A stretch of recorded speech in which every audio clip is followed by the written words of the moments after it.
पाकिस्तान आज दम साध कर क्रिकेट मैच देख रहा था। कल पूरा मुल्क सांसें रोककर सबसे बड़ा पॉलिटिकल मैच देखेगा।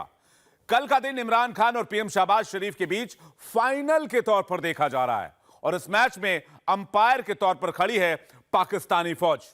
अंपायर कब उंगली उठा दे, किसे मैदान से बाहर का रास्ता दिखा दे, इसे लेकर पूरे पाकिस्तान में अटकलों का बाजार गर्म है और टेंशन हाई है।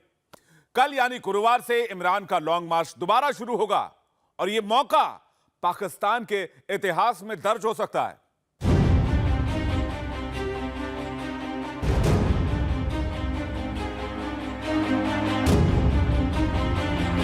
क्या इमरान गुरुवार को अपना जुलूस दोबारा शुरू कर पाएंगे? क्या पाकिस्तान के 4 में से 2 राज्य शहबाज सरकार के खिलाफ बगावत पर उतर आए हैं? दोनों सूबों में गवर्नर राज लगाने के लिए बाकायदा तैयारियां शुरू हो चुकी हैं। क्या पाकिस्तान में फौजी राज लौटने की टिक टिक शुरू हो गई है? जो नागहानी तोड़ी जा रही है, इसकी वजह न इमरान खान है, न उनके इलेक्शन है। इसकी वजह पर 29 नवंबर के सामने रख के पाकिस्तान की चूल्हे हिलाई जा रही हैं। क्या पाकिस्तान में कुछ बहुत बड़ा होने वाला है? कुछ फैसले कर लिए गए हैं और ऐलान उनका नहीं हो रहा, लेकिन फैसले हो चुके हैं। अमल दरामद आपको बहुत जल्द नजर आएगा। अगले कुछ घंटे पाकिस्तान के मुकद्दर के लिए निर्णायक साबित होने वाले हैं। 3 नवंबर को वजीराबाद में जिस जगह पर इमरान खान के ऊपर फायरिंग हुई थी, ठीक उसी जगह से गुरुवार को इमरान का जुलूस फिर से इस्लामाबाद के रास्ते पर बढ़ने की तैयारी में है। लेकिन क्या यह मुमकिन हो पाएगा? पाकिस्तान के चौक चौराहों से लेकर न्यूज चैनलों तक में इस पर जोरों से खुसफुसाहट चल रही है।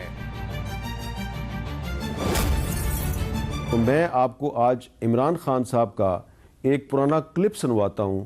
उस क्लिप में उन्होंने बतौर वजीर आज़म जिन अनासर को कुछ वार्निंग दी थी, आप ये समझ लें कि आज ऐसी ही वार्निंग जो है वो पाकिस्तान तहरीक इंसाफ को भी दी जा रही है। जिधर कोई आदमी खड़ा होके कहे कि जजेस को भी कत्ल कर दो और कहे आर्मी चीफ के खिलाफ भी बगावत कर दो, लोगों को भी सड़कों पे निकाले, सड़कें भी बंद कर दे।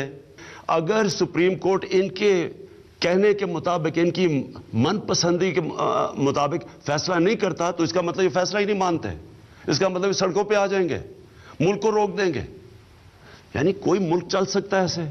मैं इन अनासर को अपील करता हूं कि रियासत से ना टकराना। अगर आप ये करेंगे, मैं आपको ये वाज़ेह कर दूं कि रियासत अपनी जिम्मेदारी पूरी करेगी। मैं आपको अपील करता हूं कि रियासत को उधर तक ना लेके जाएं, वो मजबूर हो जाएं एक्शन लेने के लिए। तो अब यही अल्फाज जो है इमरान खान साहब को खुद भी याद रखने चाहिए। कुछ फैसले कर लिए गए हैं और ऐलान उनका नहीं हो रहा।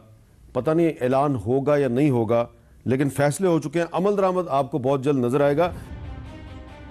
इमरान के लिए सीधा इशारा है कि अगर उनकी पार्टी के लोगों का बवाल जारी रहा तो बड़ा एक्शन लिया जा सकता है। लेकिन बात अब बड़े एक्शन से भी आगे जा पहुंची है। हालात समझने के लिए पाकिस्तान के इस नक्शे को देखिए। यह है पाकिस्तान का राष्ट्रीय राजधानी क्षेत्र इस्लामाबाद। इसके एक तरफ पंजाब है और दूसरी तरफ खैबर पख्तूनख्वा राज्य। खैबर पख्तूनख्वा में इमरान की पार्टी की सरकार है और पंजाब में इमरान की मिलीजुली सरकार। इमरान की पार्टी के लोग दोनों तरफ से इस्लामाबाद को घेर कर बैठे हैं, क्योंकि सरकार इनकी अपनी है और कोई इन्हें रोकने वाला नहीं है।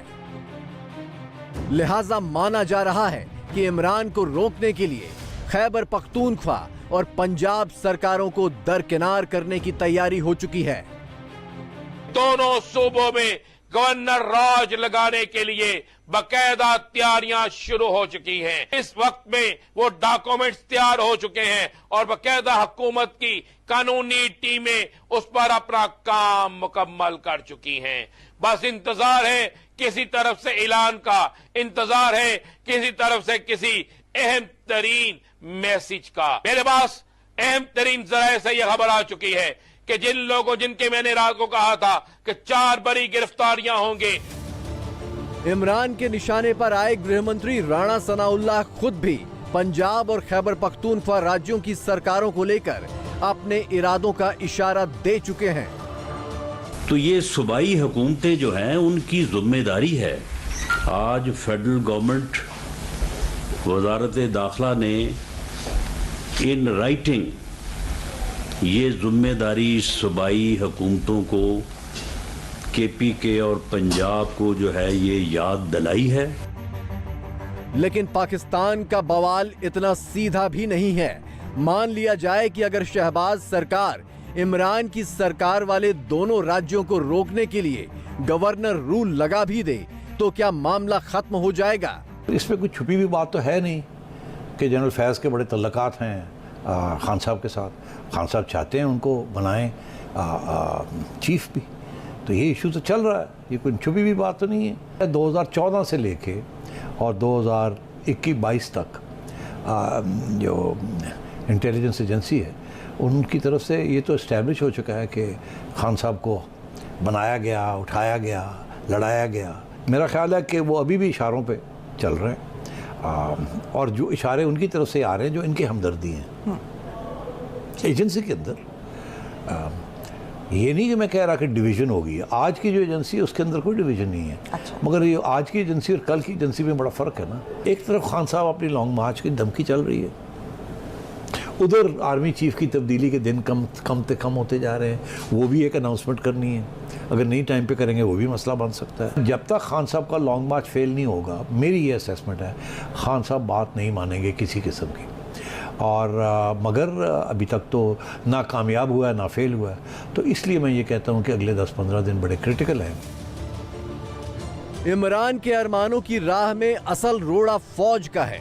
फौज फिलहाल खामोश है और सियासत से दूर रहने का दावा कर चुकी है, लेकिन ये बात इमरान भी जानते हैं और पाकिस्तान की आवाम भी कि फौज की दखल के बगैर पाकिस्तान में पत्ता भी नहीं खड़क सकता, तो सत्ता परिवर्तन कैसे होगा? PTI के लॉन्ग मार्च का मकसद अब क्या है? इमरान खान साहब जो कुछ कर रहे हैं ये कहते हैं कि परफेक्टली स्क्रिप्टेड और ब्यूटीफुली एक्टेड। ये सिर्फ जो अगला 12 से 15 दिन है, मैंने कल परसों भी आपके प्रोग्राम में कहा है, उसमें उन्होंने कहा था कि हम 15 दिन के लिए लॉन्ग मार्च मुलतवी कर रहे हैं। अब पता नहीं मुझे उस समय में गलती हो तो आप मुझे बता दें।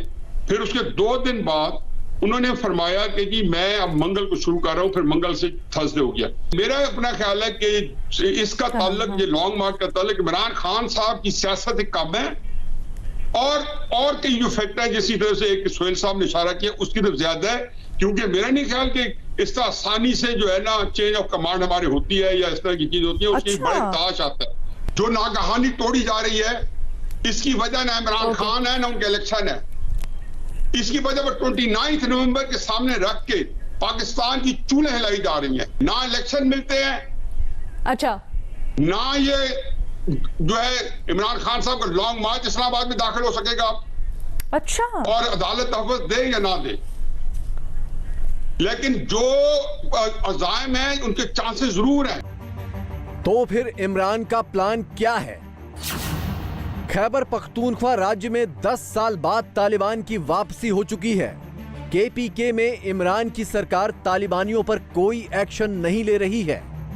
उल्टे सरकारी अफसर और मंत्री तालिबानियों के साथ बातचीत कर रहे हैं। तालिबानी संगठनों के साथ इमरान का बहुत पुराना याराना है, तो कयास ये लगाए जा रहे हैं कि इमरान खान सत्ता के लिए फौज का मुकाबला तालिबान की मदद से करने की तैयारी में है।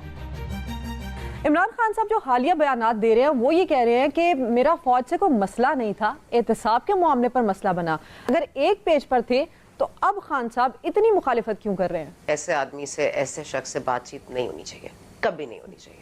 आज इन्हीं के लोग, इन्हीं की पार्टी के लोग, सईद गनी साहब समेत आज ये कह रहे थे ये मुल्क के लिए बहुत बड़ा खतरा बन गया, इनके खिलाफ आर्टिकल 6 का इतलाक होना चाहिए। मैं इसको सपोर्ट करती हूँ। आप सबको कहते हैं बहुत पॉपुलर पार्टी है, पॉपुलर पार्टी है तो यार पॉपुलर है तो इसका मतलब है हाफिज सईद साहब को भी ले आए, वो भी अपने जत्थों की सियासत कर ले, तालिबान को भी ले आए। ये चाहते हैं इनके साथ हम पाकिस्तान के साथ वो हो जो इन्होंने देखा है कि अफगानिस्तान में हुआ, कि फौजियों को ओवरटेक करो और आके अपनी हुकूमत बनाओ, उसके बाद पाकिस्तान आपकी जमानतें दे आलमी दुनिया को कि देखें आप तालिबान की हुकूमत को मान लें। इसलिए मशरिकी पाकिस्तान की बार-बार मिसाल देते हैं वो। जी जी बिल्कुल, ये चाहते ही यही हैं। तो फिर क्या वजह है कि खान साहब के साथ अभी तक कोई ऐसी कार्रवाई नहीं हुई, कोई ऐसा सॉलिड एक्शन खान साहब के खिलाफ नहीं हुआ? मेरा ख्याल है क्लैरिटी नहीं थी और मेरा ख्याल है कि क्लैरिटी अब भी नहीं है।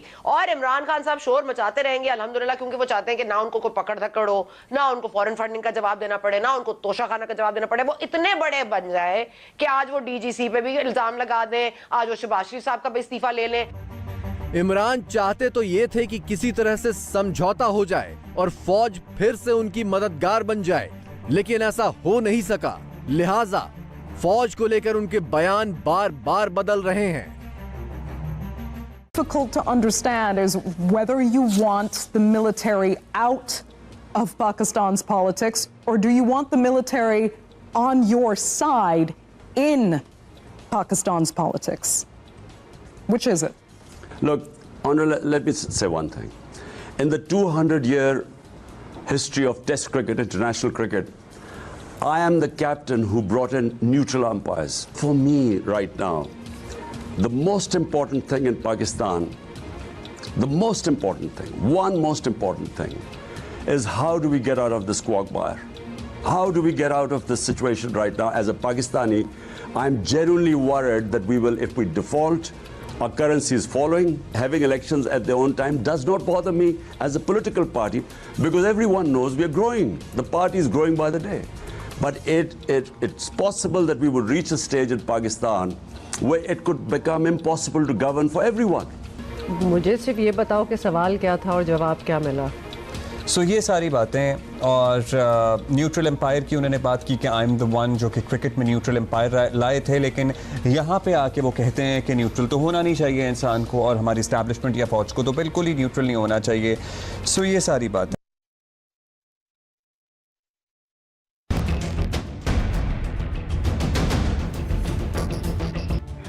अगर वाकई में इमरान तालिबान की मदद या दबाव से पाक फौज पर फतह हासिल करने की सोच रहे हैं तो ये प्लान पाकिस्तान को आग के हवाले करने के लिए काफी है, क्योंकि पाकिस्तानी फौज पिछले 70 सालों से सियासत के नाम पर तमाशा बनाने की आदी है। पाकिस्तान में संसद और सरकार की हैसियत फौज की कठपुतलियों से ज्यादा कुछ नहीं है।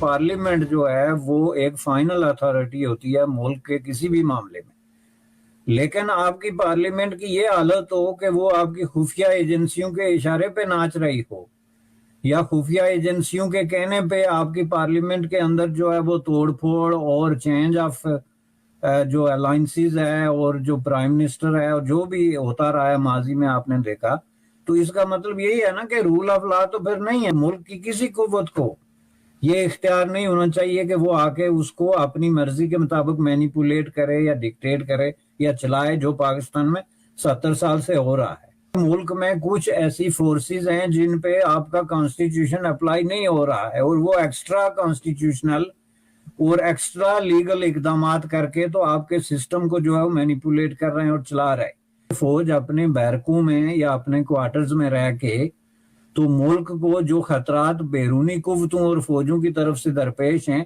उनके लिए जो है वो तैयारी करे या बंदोबस्त करे या विजिलेंट रहे या जो भी उसकी जिम्मेदारियां हैं। लेकिन अगर वो जाके पार्लियामेंट पे नजर रखे कि यहाँ पे कौन सा मेंबर कौन सी पार्टी की तरफ जा रहा है और कौन सी पार्टी के खिलाफ अदम एतमार हो रहा है और किसका हो रहा है, ये आप एक तरफ देखें तो इसका मतलब ये है ना कि फौज एज ए इदारा ना सही, लेकिन फौज के कुछ अफराद एज ए फर्द एज ए इंडिविजुअल कॉन्स्टिट्यूशन और रूल ऑफ लॉ से बाहर निकल के इकदामात कर रहे हैं। फौजी तानाशाही और आईएसआई के हाथों में खेलने वाले नेता ही पाकिस्तान की 70 सालों से बर्बादी की पहली और आखिरी वजह हैं।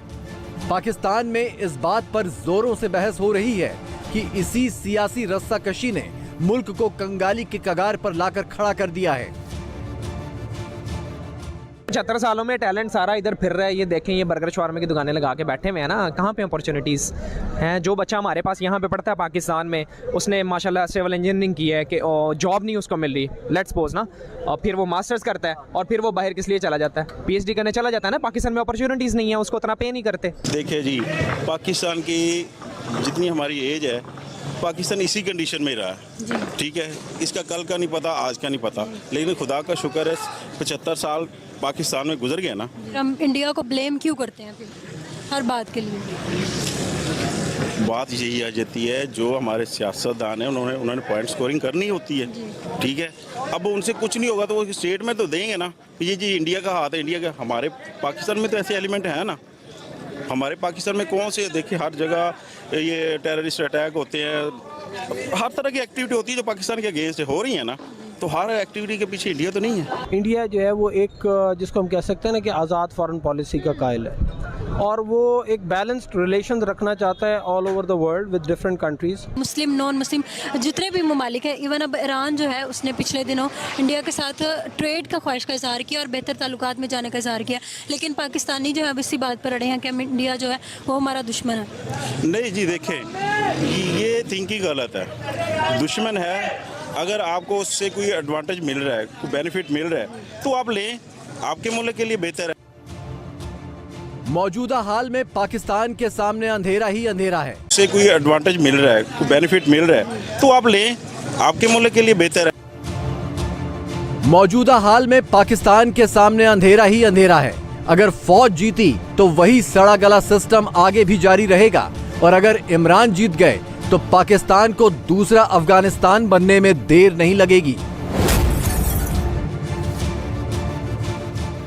इंडिया टीवी हर वक्त हर जगह डाउनलोड करने के लिए सर्च करें India TV news Google play store या ऐप स्टोर पर।